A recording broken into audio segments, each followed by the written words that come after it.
Sir, sino po sila, sir? Michael Ramos. Okay. Boss Mike, anong auto itong dala natin, Boss Mike? Ano to? Yung Honda Jazz na 2005. Okay. Anong tema ng auto, boss? Yung ngayon, yung build ko ngayon, ano siya? Smart Sport S+. S+. Ayan. Talagang ano, no? Mugen. Mugen. Yan. Mugen. Okay. Boss Mike, syempre, very curious sa mga auto natin. Paano ba kayo nahilig sa pagkukotse, boss? Sige. Simula to, ano talaga, itong kotse na to, first owner talaga ako dito, 2005 pa lang, sa amin na talaga to. For to 2025, magka-25 years na to, kaya ganito na yung ginawa ko. Kasi ano na, inano ko na siya.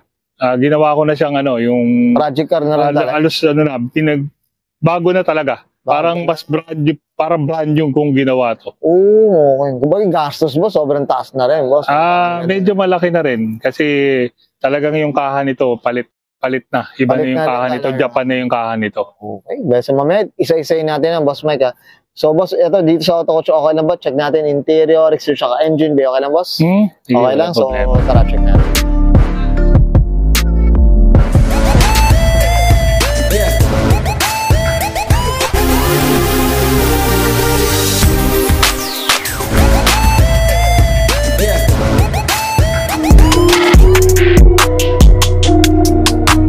Okay, usapang interior tayo, Boss Mike. Ano meron dito, boss? Sige po.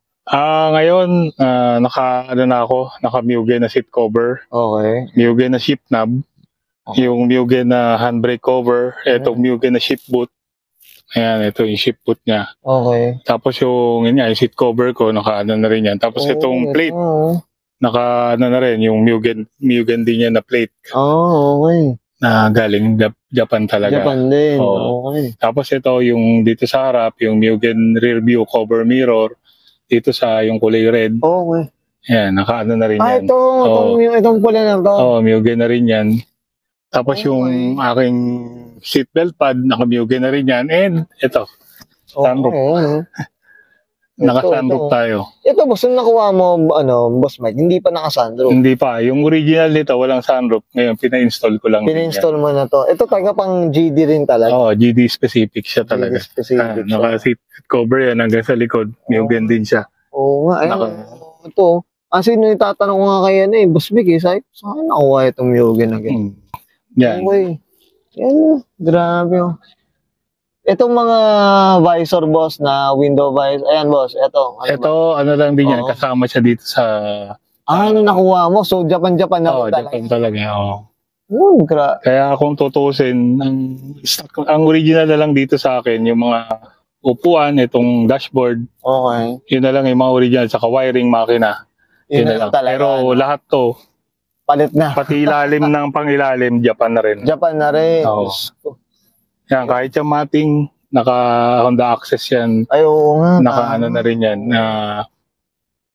Japan na rin siya. Japan na rin. Ayun, nakita ng mga auto. Hindi natin naiintindihan, boss.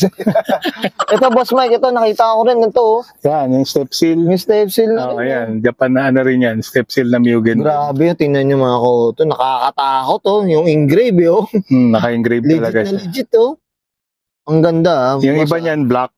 Ako, medyo iniba ko lang na ginawa ko silver, yung tinanggal ko lang yung black. Tinanggal yung black. Okay. Pero ang ganda, boss, linis. Okay. Boss Mike, okay na tayo sa loob. Check natin labas po. Sige, okay. So, tara.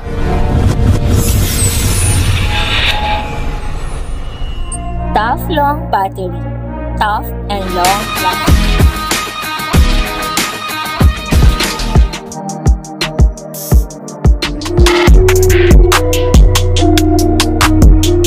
Okay, usapang exterior tayo, Boss Mike. Ano meron dito, boss? Ngayon, ito dati, yung headlight ko, pre-MMC. Yung naging MMC na LED bulb na yung ginagamit ko. Kumbaga, gin-upgrade ko na siya kasama ng mga kit. Yung MMC na bumper, pati yung lahat ng kit, pare-pareho na yan. Pero ito, boss, parang one piece lang siya o ano ba? Talagang may nahihiwalay pa, no? Ito isa, yung additional ko, yung grill. Yan, yung Mugen grill na pang Type S talaga na Type S. yung period correct para dyan Period. sa MMC na setup. Okay. And Okay, sige boss. ito pa, yung ating Mugen chin. Ayan, Oo. yung chin na Mugen. Ano rin yan, kumbaga kasama din siya sa setup ng, ng kit. Yung kit na rin talaga. Oo. Ito boss, magkano ang presyohan nun sa mga kit na yan na kung ano nakuha mo? Etong kit, mga ano yan, mga 50K. 50K? Yung ano lang, etong mga hanggang side skirt tapos hanggang grill. Okay. Grill skirt. Grabe. Pero etong ano pa lang, yung Grill pa lang, nasa ano na, 14K na. 14K. Sabi ko sa'yo, boss Mike, mag-OEM na lang tayo. Medyo ano talaga. Grand price. Boss, regarding kulay, boss Mike, ano ba? Napinturahan na ba? Ito, pininturahan tong buhok. Yung sinasabi lang halos na barbecue. Oh, Talagang lahat, pati tinaob talaga to, tinaob. halos ganun tinaob. Oo. Pero yun nga, pati engine bay, pareho yan ang pintura sa labas. Pareho, Kahit magtanggal tayo ng pinto.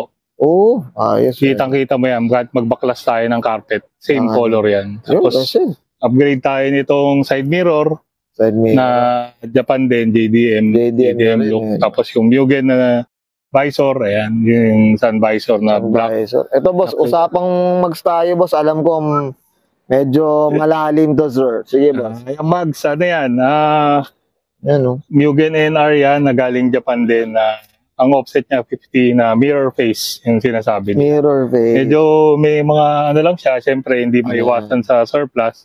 Galing hapon yan, hapon yung mga... Oo, kumbaga talagang ganyan na yung pinaka-the best na ano niya, para ma-preserve mo yung itsura, yung original. Original yan, look original look. Boss, ito, Mirror suspension pala natin, boss Mike. Anong suspension? Yung suspension ko ngayon, ano na rin, Mugen na rin siya. Okay. Naka ano ako na spring, yung NF210 na Tanabe. Oo, yun. Gusto ko yung brand na yan, Tanabe mga kota. Yan, no? Boss, ito yung salamin ba natin, ano ba? Yung salamin, ano lang yan, original lang yan, yung stock na. Yung stock pa. Okay. Original lang yan. So, wala talaga siyang tint? Wala talaga. Zero talaga. Tinanggal ko Tinanggal talaga. Oo. Sige, boss, dito tayo sa pinakalikod naman, boss Mike. Yung sa likod, yan, yung Mugen na wing, ano na yan, kasama rin sa kit yan. And itong tailgate garnish, yan, Oo, kasama no? sa kit yan ng Mugen. Ako boss, boss Mike, share ko lang mga kauto. Ako pag naka-adjust ako, gusto ko itong magkaroon na ito. Yung additional na no? Yung additional siya sa... Oo, pag tinignan mo siya, mas brumusko Mas brumusko Tapos nag-ano na rin tayo, nag-wiper delete para medyo malinis na tingnan. Malinis. Oo, yan, medyo ano lang din. And ito, yung emblem natin, katulad doon sa may doon sa may cambio natin.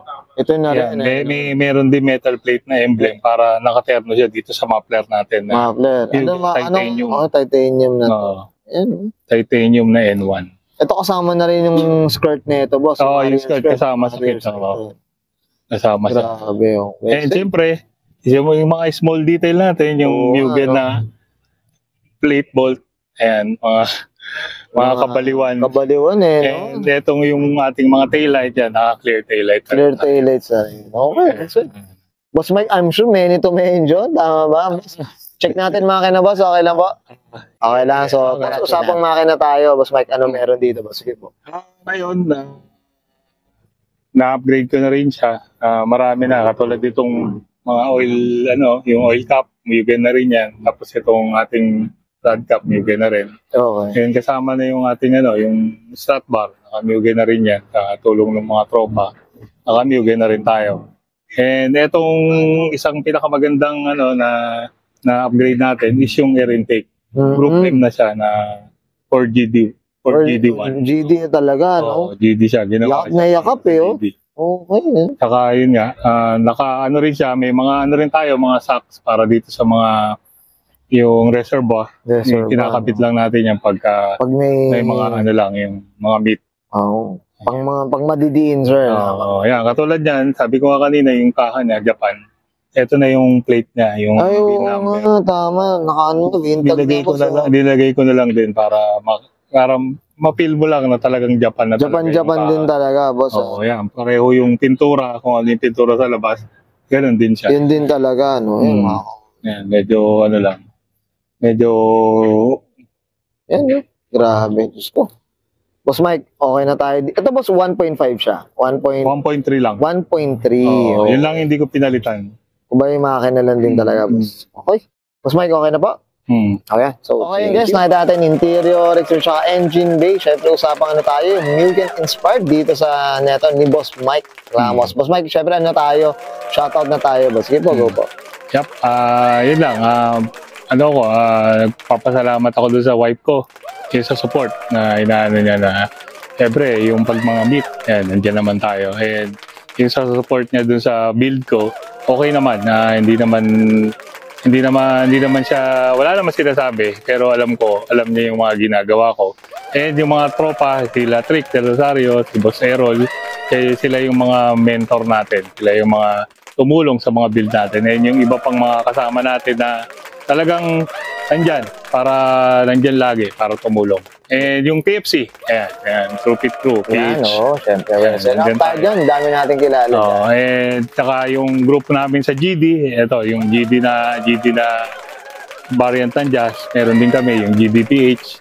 And yun lang, mga tropa-tropa dyan, yan sa GDPH saka TFC. Yun. Marami tayong ano dyan. Yan, up tayo dyan. Okay, Boss Mike, okay na ba? So guys, this is Bank na answer Mike Ramos, pasok ng 2005, usapang Honda Jazz GD.